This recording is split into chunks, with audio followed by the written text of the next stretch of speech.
Hello hello គ្នាយើងបាទរឿងសេតមាដែលជាវាបន្តរបស់យើងគឺបានមកដល់ទៅហើយអញ្ចឹងមុននឹងចូលទៅកាន់វីដេអូអ្នកគ្នាអាចឧបត្ថម្ភតាម admin តាមរយៈ QR code នេះបាទអញ្ចឹងយើងតទៅកាន់រឿងរបស់យើងបន្តទៀតដូចយើងដឹងឲ្យថាការពីភាគមុនហ្នឹងការ៉ូត្រូវបានបិសាចទាំងពីរនោះវាយធ្វើឲ្យការ៉ូមានរបួសជាខ្លាំងនៅពេលដែលការ៉ូភ្ញាក់ឡើងវិញ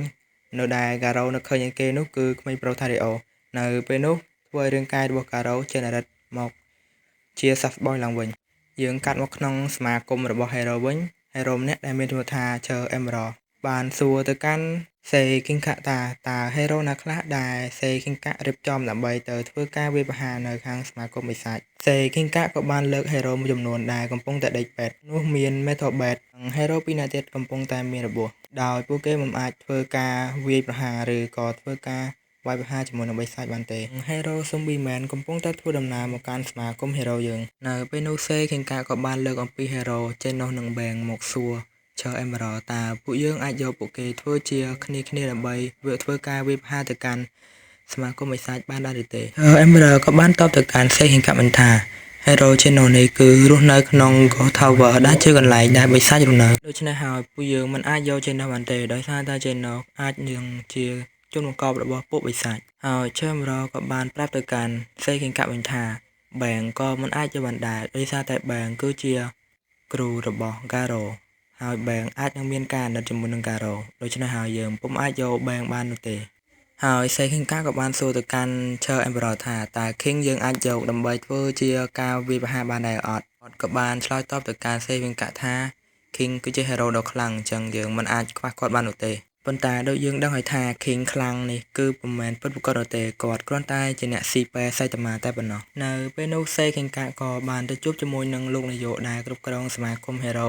គាត់ក៏បានឲ្យលោកនាយកដកជាមួយនឹង Hero Bang និង Hero Channel ក្នុងការប្រយុទ្ធជាមួយនឹងបិសាចដើម្បីធ្វើដំណើរទៅជួយកូនប្រុសរបស់មហាសេដ្ឋីប៉ុន្តែត្រូវបានគាត់បដិសេធដោយសារតែ Bang និង Channel គឺជា Hero រឹងអែហើយមានសមត្ថភាពខ្លាំងម្នាក់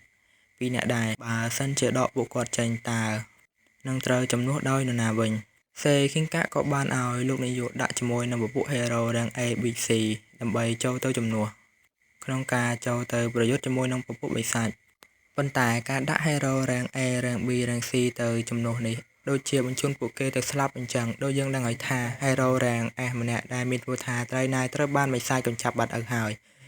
ប៉ុន្តែសេខេងកាគុំបានខ្វល់ច្រើននោះទេដោយគាត់យល់ថាពួកនោះទៅប្រហែលជាពុំមានជីវិតច្រើនមកវិញនោះទេអាចនឹងមានការស្លាប់អញ្ចឹងហើយយើងកាត់មកខាងផ្ទះរបស់សៃតាម៉ាវិញពេលនេះគាត់កំពុងតែចម្អិនស៊ុបនិងចែកគ្នាធ្វើការបរិភោគស៊ុបនោះហើយពេលនោះដែរស្រាប់តែមានចង្កឹះជាច្រើនធ្វើការលុកយកទៅស៊ុបនោះនៅពេលដែលចង្កឹះនោះបុកគ្នាធ្វើឲ្យមានការផ្ទុះរប៉ាត់រប៉ាយហើយក៏ធ្វើឲ្យ King សម្លាប់នៅពេលនោះទៅសៃតាម៉ាក៏បានដេញឲ្យពួកគេត្រឡប់ទៅផ្ទះវិញហេតុអ្វីបានជាពួកគេនៅអង្គុយធានាយកបែបនេះពេលនោះពួកគេក៏គិតថា King ហើយនឹងបំចង់ចូលក្រុមជាមួយនឹងនាងក៏ប៉ុន្តែពួកគេពុំបានចាប់អារម្មណ៍អ្វីតទៅសោះពួកគេនិយាយចេញមកដូចជាមើលងាយបែបនឹងបងធ្វើឲ្យបែបនឹងបងមានការអត់យកជាមួយនឹងនាងគាត់គិតថាពួកគេប្រហែលជាទៅហើយមកទៅនៅពេលដែលឮពួកគេនិយាយមើលទៅដូចជាមើលងាយដល់ទៅបែបនេះចេណូពិតជាក្តៅក្រហាយជាមួយនឹងនាងជាខ្លាំងគាត់បំរុងនឹងធ្វើការវាយទៅកាន់នាងប៉ុន្តែត្រូវបានសៃតាម៉ាហាមឃាត់នៅពេលដែលឃើញសេណូចេះការពារគ្រូបែបនេះធ្វើឲ្យនឹងដុកទ័រកូស៊ីណូមានការពេញចិត្តនិងក៏រសារទៅកាន់ចេណូដែលចេះការពារគ្រូខ្លួនត្រឡប់មកកាន់សមាគមបិសាចវិញពេលនេះចេណូគាត់ក៏បានធ្វើការទំនួលជាមួយនឹងជញ្ជាំងដើម្បីទៅជួយជាមួយនឹងក្មេងប្រុសថារីអូការមកដល់របស់ Garo ក៏បានដឹងទៅដល់ Choro ហើយ Choro ក៏បានបញ្ជាឲ្យបិសាចដើម្បីធ្វើការទៅទប់ទល់ជាមួយនឹង Garo ផងដែរកាត់មកខាង King ឯនេះវិញពេលនេះបានព្រឹកទៅហើយ King នៅតែសន្លប់មិនទាន់ដឹងខ្លួនទៀតនោះទេពេលនោះដែរសៃតាម៉ាក៏បានដាក់ King ឲ្យក្រោកឡើងដើម្បីឲ្យ King ត្រឡប់ទៅផ្ទះវិញហេតុអ្វីបានជា King សម្លាប់យូរម្លេះនៅពេលដែល King ក្រោកឡើង King មិនឃើញអ្នកដទៃគាត់សួរសៃតាម៉ាថាតើអ្នកដទៃទៅណាហើយសៃតាម៉ាក៏បានប្រាប់ទៅកាន់ King វិញថាពួកគេបានត្រឡប់ទៅផ្ទះវិញអស់ហើយដោយសារតែពេលនេះគឺជាពេលព្រឹក King បានសម្លាប់អស់រយៈពេលមួយយប់ហើយពេលនោះសៃតាម៉ាក៏បានឲ្យ King យកសម្រាមទៅបោះចោលផងមុននឹង King ចេញទៅនៅពេលដែល King ចេញទៅខាងក្រៅ King ក៏បានជួបនឹងសមាគម Hero ដែលមកតាមរកគាត់ពួកគេក៏បានសួរទៅកាន់ King ថា King ប្រហែលជាត្រឡប់មកពីប្រយុទ្ធជាមួយនឹងបិសាចនៅម្ដុំ Tower នេះហើយ ទើបបានជា King មើលទៅដូចជាប្រឡាក់ស្រម៉ាស់ស្រមោមជាមួយនឹងឈាមពពួកបិសាចច្រើននេះនៅពេលដែល King ឮបែបនេះ King បានត្រឹមតែគាំងជាមួយនឹងពួកគេទាំងពីរដោយសារតែ King គឺជាមនុស្សដែលកំសាកនិងកាកជាខ្លាំងតែដោយសារតែរាងកាយរបស់ King មើលទៅគឺជាមនុស្សអស្ចារ្យទៅពួកគេយកដូច្នេះហើយនៅពេលដែលឮបែបនេះ King ក៏ចាក់បណ្ដោតទៅតាមពួកគេទៅហើយពួកគេក៏បានអញ្ជើញ King ឲ្យទៅកាន់សមាគម Hero ដើម្បីពិភាក្សាគ្នាក្នុងការទៅជួយជាមួយនឹងក្មេងប្រុសដែលជាកូនអ្នកមាននោះនៅពេលនោះដែរ King ក៏មិនបានបដិសេធជាមួយនឹងពួកគេនោះដែរ King នឹងយកព្រមទៅសមាគម Hero ដើម្បីពិភាក្សាក្នុងការជួយជាមួយនឹងក្មេងប្រុសនោះដើម្បីទៅទីនោះ King ក៏បានយកសម្រាប់របស់សាច់ម៉ាទៅចាក់ចោលរួចទៅហើយយើងត្រឡប់មកកាន់សមាគម Hero វិញនៅពេលនេះបរិសដែលជាឪពុករបស់ក្មេងនោះបានគិតអំពីពពួកគាត់បញ្ជូនទៅទៅពេលនេះពួកគេទៅជាយ៉ាងណាហើយហេតុអ្វីបានជាពួកគេមិនទាន់បដូរដំណឹងអ្វីមកកាន់គាត់សោះនៅពេលនោះដែរក៏មានសេខេងកាក់ក៏បាននិយាយទៅកាន់គាត់ថាសូមគាត់កុំបារម្ភពេកអីសូមឲ្យគាត់ទុកចិត្តលើសមាគម Hero ទៅចោះព្រោះថាសមាគម Hero ក៏មានសមត្ថភាពដើម្បីទៅជួយកូនប្រុសរបស់គាត់ដែរដូច្នេះគាត់កុំបារម្ភសូមឲ្យគាត់ទៅសម្រាប់ឲ្យបានស្កប់ស្កល់ទៅចោះនៅពេលដែលឮថាសេខេងកាក់និយាយបែបនេះលោកដែលជាអ្នកមាននឹងគាត់ក៏បានទៅអង្វរគេឲ្យឆាប់ជួយកូនប្រុសរបស់គាត់ឲ្យលឿនទៅដោយសារតែគាត់ពិតជាស្រឡាញ់ជាមួយនឹងកូនគាត់ខ្លាំងណាស់មិនចង់ឲ្យបាត់បង់នោះទេគាត់ខំអង្វរជាមួយនឹងសេហ៊ីងកាប៉ុន្តែមើលវាធ្វើមុខធម្មតានៅពេលនោះដែរយើងក៏ឃើញជាមួយនឹងពពួក Hero Rank S មកទាំងអស់ហើយមានដូចជា Chur Emperor Zombie Man Tatsumaki Atomic Samurai និង Hero Rank S 2 នាក់ទៀតនៅពេលនោះដែរថាស៊ូម៉ាគីក៏បានប្រាប់ទៅកាន់គាត់ថាគាត់កុំភ័យអីគ្រាន់តែនាងម្នាក់ក៏អាចសម្លាប់ជាមួយនឹងបិសាចទាំងអស់នោះបានដែរដូច្នេះហើយគាត់ទៅសម្រាប់ឲ្យបានដេកឲ្យគ្រប់គ្រាន់ទៅចោះដោយសារតែគាត់មិនបានធ្វើការសម្រាប់គ្រប់គ្រាន់បាន2-3ថ្ងៃទៅហើយនៅក្នុងនោះពួកគេក៏ពិភាក្សាទៅលើការដកជាមួយនឹង Hero Rank S ចំនួន2នាក់គឺ Hero Bang និងមួយទៀតគឺជា Hero Genos ដែលជា Hero Rank S ពួកគេក៏គិតថាHero ទាំងពីរនេះគឺជាមនុស្សដែលជាប់តាក់ទងជាមួយនឹងខាងបិសាចដោយសារតែពួកគេបានមានអ្វីពាក់ព័ន្ធជាមួយបិសាចដូចជា Genos គេរស់នៅក្នុង Tower ឯ Bang វិញគឺជាគ្រូរបស់ Garo ដែលជាអ្នកប្រកាសថាខ្លួនគឺជាសត្រូវរបស់ពពួក Hero ទៅវិញដូច្នេះហើយពួកគេមិនយល់ព្រមក្នុងការឲ្យ Hero ទាំងពីរនោះចូលក្នុងដើម្បីធ្វើការប្រយុទ្ធជាមួយនឹងពួកបិសាចនោះទេដោយសារតែពួកគេអាចគិតថាពួកគេទាំងពីរនោះគឺជាអ្នកក្បត់ហើយសេងកាក៏បានដាក់ជាមួយនឹង Hero ចំនួនវិញគឺជា Hero Rank A Rank B Rank C ដើម្បីចូលទៅប្រយុទ្ធជាមួយនឹងពួកគេចំនួនវិញប៉ុន្តែនៅភ្លាមៗនោះដែរក៏មានជាមួយនឹង Hero Rank S លេខ2ម្នាក់ដែលមានឈ្មោះថា Tatsumaki គឺបានជំទាស់ជាមួយនឹងកំណត់នេះ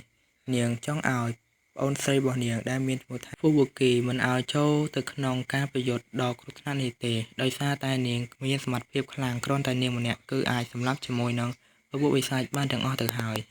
យើងកាត់មកខាងសមាគមរបស់បិសាចវិញនៅពេលនោះបិសាច King the Ripper ក៏បានទៅរកក្មេងប្រុស Thario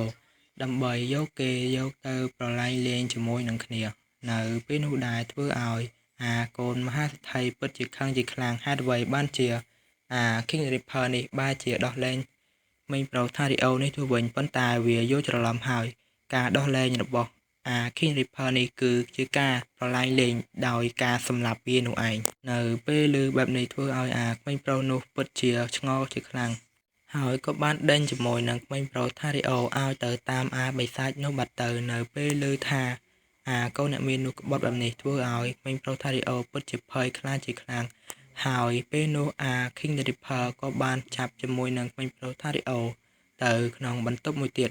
ដើម្បីធ្វើការប្រឡែងលេងជាមួយនឹងវាយើងកាត់មកខាងការ៉ូវិញការ៉ូក៏បានសម្លាប់ជាមួយនឹងបិសាចដែលបញ្ជូនទៅនោះអស់ជាច្រើននៅពេលនោះក៏មានបិសាចជាច្រើនទៀតបានដើរមកទីនេះហើយពួកគេឆ្ងល់ថាតើមាននរណាដែលអាចសម្លាប់ជាមួយនឹងពពួកបិសាចច្រើនដល់ថ្នាក់នឹងឬមួយក៏ជាពពួកបិសាចគ្នាវាដោយគេគិតថា